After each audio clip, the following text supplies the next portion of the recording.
आज हम लोग पढ़ेंगे मोहम्मद अफ घोर घोड़ी जिसको कहते हैं मोहम्मद अफ घोरी। लेकिन इससे पहले हम लोग पढ़ा था मोहम्मद अफ गजनी। मोहम्मद अफ गजनी इससे पहले भारत में हमला कर चुका था और एक तरह से देखो तो हमला करने से ये प्रूफ हो चुका था कि भारत में कोई भी हमला कर सकता है और किसी भी तरह का इन्वेजन यहाँ मुमकिन है। लेकिन इससे पहले हम लोग छोटे छोटे राजा खुद में लड़ाई करते थे, जिसके कारण यहाँ पे हमला करना मुमकिन नहीं था और लगता था कि जब तक कोई काम हुआ नहीं रहा तब तक लगता है कि वो नामुमकिन है। लेकिन मोहम्मद अफ घोरी ने ये प्रूफ कर दिया था कि ये मुमकिन है। और उसके बाद जो है सो मोहम्मद अफ गजनी को हरा के मोहम्मद अफ घोर ने साम्राज्य की जो है सो एक तरह से स्थापना कर दी थी और पूरे अफ़गानिस्तान वाले क्षेत्र पे वो जो है सो कब्जा कर चुका था। तो एक तरह से मोहम्मद अफ घोर पहले ही मोहम्मद अफ गजनी को हरा चुका था और उसके लिए भारत का दरवाज़ा हमेशा खुला हुआ था। एक तरह से क्या है कि उसको कब हमला करना ही था। लेकिन इससे पहले और इधर भारत में आपको बता दें कि इससे पहले ही पृथ्वीराज चौहान इधर राज कर रहे थे। चौहामांस थे, इधर पालाज थे, सब आपस में ही राज कर रहे थे। और लेकिन इस इन्वेजन से मोहम्मद अफ गजनी के इन्वेजन से ये समझ में तो कंफर्म आ चुका था कि जो है सो अब कोई भी भारत में हमला कर सकता है और मोहम्मद अफ घोरी ये समझ चुका था कि भारत पे कब्जा किया जा सकता है। लेकिन इस एक तरह से देखा जाता है टोटल मिला के 17 से 18 बार वो पहले ही कोशिश कर चुका था और ये 17वां बार है जिसके प्रयास में वो सफल हुआ था पृथ्वीराज चौहान को हराने में। उसका नाम मोहम्मद अफ घोरी, जिसका नाम था शिहाबुद्दीन, मुजाहिदीन, कुछ भी कह लीजिए, बहुत सारे नाम थे। लेकिन मोहम्मद अफ घोर हम लोग जो है सो उसको जानते हैं क्या कहते हैं फेमस तौर पे, जैसे कि अब कोई भी है अब नरेंद्र दामोदर दास मोदी नाम तो ये पूरा हुआ, लेकिन मोदी मोदी ऐसे ही सब प्रेम से कहता है। तो मोहम्मद अफ घोर ऐसे ही प्रेम से, लेकिन नाम दरअसल था उनका शिहाबुद्दीन मुआहिदीन। अफ़गानिस्तान से था और अफ़गानिस्तान में पूरी तरह से कब्जा कर चुका था। अधिकतर मतलब लगभग पूरे अफ़गानिस्तान पे कब्जा कर लिए हुआ था और हार को कैसे जीत में बदलते हैं ये जानता था भैया। जो इस बात को जाने है कि हार को कैसे जीत में बदला जाए वो शासन करेगा। मोहम्मद अफ गजनी पहले ही प्रूव कर चुका था कि भैया भारत में अब हमला हो सकता है, कोई दिक्कत नहीं है। और हम पहले ही वहाँ से बहुत सारा सोना लेके आ चुका था, इसका मतलब लूटा जा सकता है भारत को। अब भारत सोने की चिड़िया है, ये बात आप जानते हैं, क्योंकि दक्षिण से लेके उत्तर से लेके पूरा दक्षिण तक पूरा फर्टाइल एरिया था। अपने पास धन संपत्ति की कोई कमी नहीं थी, अपने राजाओं को उसकी कदर ही नहीं थी। अपने पास पूरा फर्टिलिटी एरिया था, जितने भी उपजाऊ ज़मीन थे अपने पास थे, बहुत उपजाऊ। मतलब क्या है ना कि आप एक तरह से देखें कि सही में सोने की चिड़िया थी ये भारत उस समय भी। इसका जन्म हुआ था 1149 में और घोर रीजन से ये आया था, इसीलिए मोहम्मद अफ घोरी इसे कहते हैं अफ़गानिस्तान से। इसके पिताजी का नाम था बहाल उद्दीन शाम, नाम है कि क्या है, बहाल उद्दीन शाम। भाई गियातुद्दीन 1173 में गजनी को पूरी तरह से ख़त्म कर दिया। गजनी मोहम्मद अफ गजनी को पूरी तरह से ख़त्म कर दिया और ये अपना स्थापना कर चुका था। लगभग पूरे भारत पर अफ़गानिस्तान पे राज कर रहा था। सेंट्रल एशिया में आना चाहता था ये, बहुत लड़ाई लड़ा तो वहाँ दरअसल इसको चाहिए था शांति। और सेंट्रल एशिया में जाओ सबसे हमले होते, अफ़गानिस्तान वाला क्षेत्र आपको जो है सो इधर मंगोल हमला करते थे, चंगेज़ खां के बेटा वटा ये सब हमला करता था। तो ये परेशान रहता था लड़ाई लड़ते लड़ते, क्योंकि जो भी आता पहले अफ़गानिस्तान इधर कब्जा करना चाहता, फिर भारत में आता। तो एक तरह से देखिए कि लड़ाइयों से परेशान होकर भारत में आना चाहता था कि नहीं यार उधर जाके शांति से जिएंगे बस, है ना। 1175 में पंजाब के मुल्तान पर अटैक किया, उसको कब्जा किया। पंजाब का मुल्तान मतलब उस समय भारत मुल्तान जो था वो भारत में ही था। 1947 के बाद में हिंदुस्तान और पाकिस्तान हुए, तत्काल सब एक ही थे। और 1175 में पंजाब के मुल्तान पे अटैक किया, फिर 1178 में गुजरात पे अटैक किया, 1180 में पेशावर में अटैक किया, 1181 में सिंध में अटैक किया। लेकिन जाना था इसको दिल्ली है भैया, जो दिल्ली पे राज करेगा। दिल्ली सल्तनत उस समय थी नहीं, लेकिन चौहान राजपूतों को जो जीत लेगा वही राज करेगा। क्योंकि राजपूत तो भैया राजपूत है, उससे जीतना बहुत ज़रूरी है। अगर उसको नहीं जीत पाए तो दिक्कत हो जाएगी। तो इधर जब आप अफ़गानिस्तान से आएंगे, इधर चहमान साइड में जिधर चौहान राज कर रहे हैं, मुख्य भूमिका तो वही है कि चौहान पे राज करना है भैया। वो हार गए, सब जीत लिए पूरा भारत।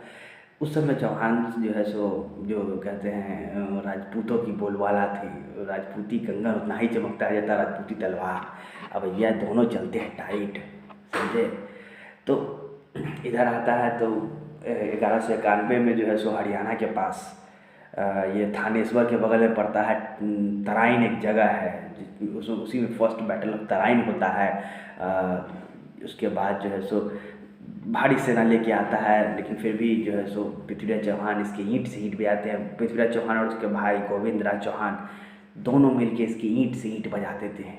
और एक तरह से देखिए तो मतलब बद से बदतर हालत हो जाती है। किसी तरह जान बचा के बस भागता है गौरी, पैर पकड़ लेता है पृथ्वीराज चौहान के। और राजपूतों में एक सबसे बड़ी खासियत है कि भैया तलवार गिर जाए तो तलवार वापस उठा के देते हैं कि लड़ो भैया, बरोबरी की लड़ाई होनी चाहिए। इज्जत के लिए मरते थे भैया, इज्जत के लिए जान दे देते थे ये लोग की गाथा तो सर्वोपरि है। हम लोग क्या, भारत क्या, पूरे विश्व में राजपूतों का जो है सो ये गौरव गाथा पढ़ाई जाती है।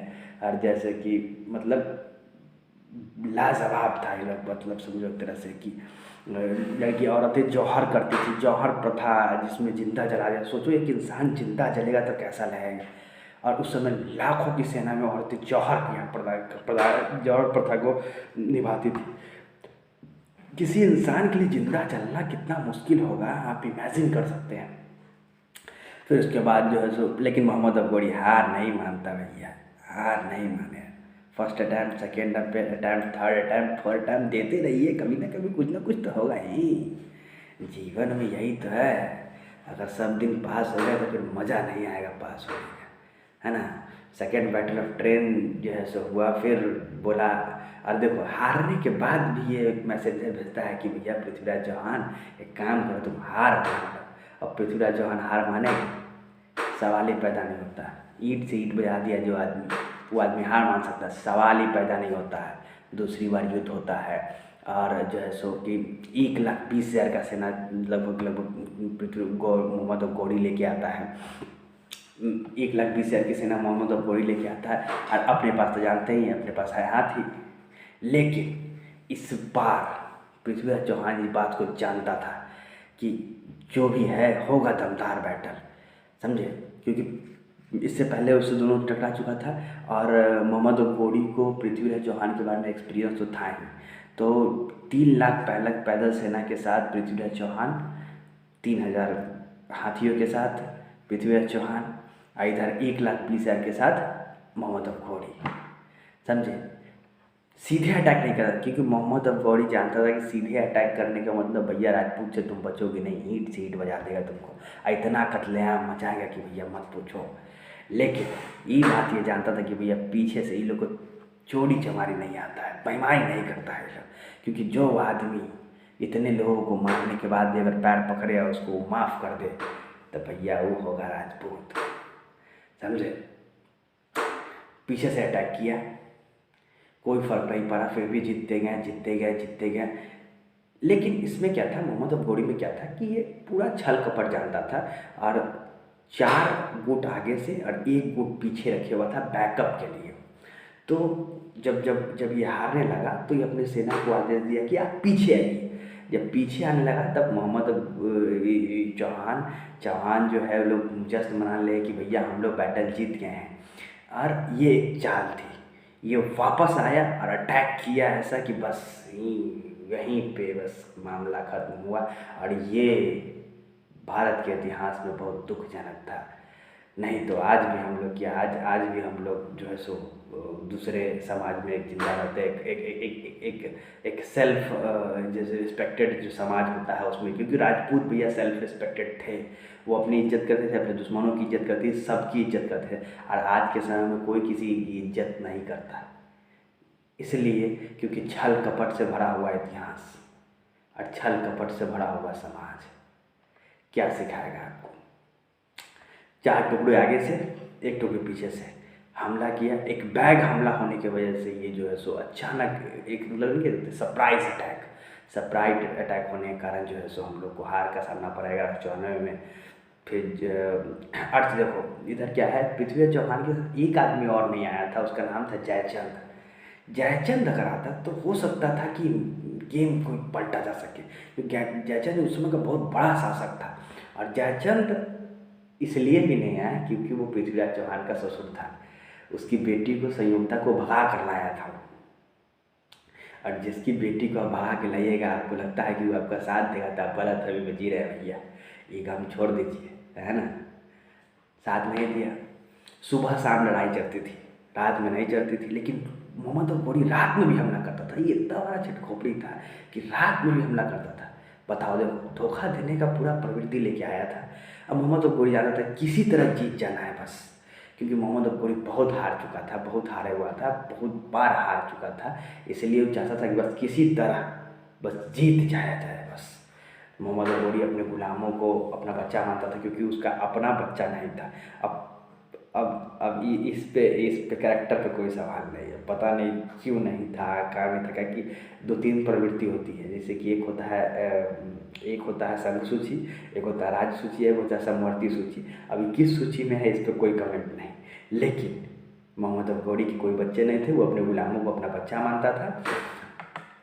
और पृथ्वीराज जब हार जाते हैं तो उनके लड़के को, जब उनको मार दिया जाता है तो उनके लड़के को, ऐसे कहानी है कि उसको अंधा करके ले गया वो, फिर ऐसी अलग अलग कहानी है, लेकिन हम उसको नहीं मानते, हम इसको जानते हैं, मान के चलते हैं कि वो मर गया और उसके बेटे को रूलर ऑफ अजमेर बना दिया गया और गौरी वापस चला गया।